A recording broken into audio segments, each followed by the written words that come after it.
Beowulf, Part 2. Then, when darkness had dropped, Grendel went up to Heorot, wondering what the warriors would do in that hall when their drinking was done. He found them sprawled in sleep, suspecting nothing, their dreams undisturbed. The monster's thoughts were as quick as his greed or his claws. He slipped through the door, there in the silence, snatched up 30 men, smashed them, unknowing in their beds, and ran out with their bodies, the blood dripping behind him, back to his lair, delighted with his night's slaughter.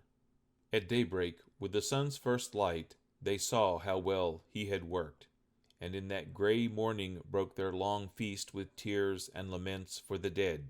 Hrothgar, their lord, sat joyless in Heorot, a mighty prince mourning the fate of his lost friends and companions, knowing by its tracks that some demon had torn his followers apart.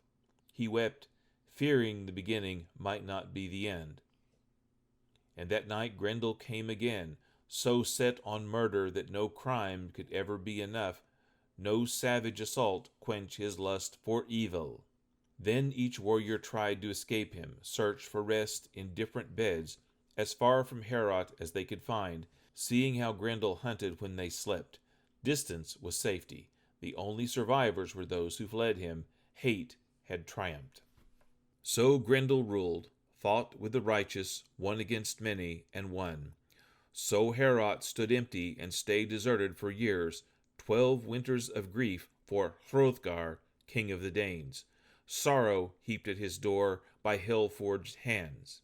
His misery leaped the seas, was told and sung in all men's ears, how Grendel's hatred began, how the monster relished his savage war on the Danes, keeping the bloody feud alive, seeking no peace, offering no truce, accepting no settlement, no price in gold or land, and paying the living for one crime only with another. No one waited for reparation from his plundering claws. That shadow of death hunted in the darkness, stalked Hrothgar's warriors, old and young, lying in waiting, hidden in mist, invisibly following them from the edge of the marsh, always there, unseen. So mankind's enemy continued his crimes, killing as often as he could, coming alone, bloodthirsty and horrible.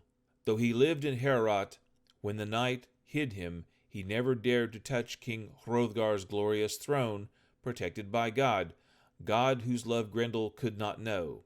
But Hrothgar's heart was bent. The best and most noble of his council debated remedies, sat in secret sessions, talking of terror, and wondering what the bravest of warriors could do. And sometimes they sacrificed to the old stone gods, made heathen vows, hoping for hell's support, the devil's guidance in driving their affliction off. That was their way and the heathen's only hope. Hell always in their hearts, knowing neither God nor his passing as he walks through our world, the Lord of heaven and earth. Their ears could not hear his praise nor know his glory. Let them beware those who are thrust into danger, clutched at by trouble, yet can carry no solace in their hearts, cannot hope to be better. Hail to those who will rise to God, drop off their dead bodies, and seek our Father's peace.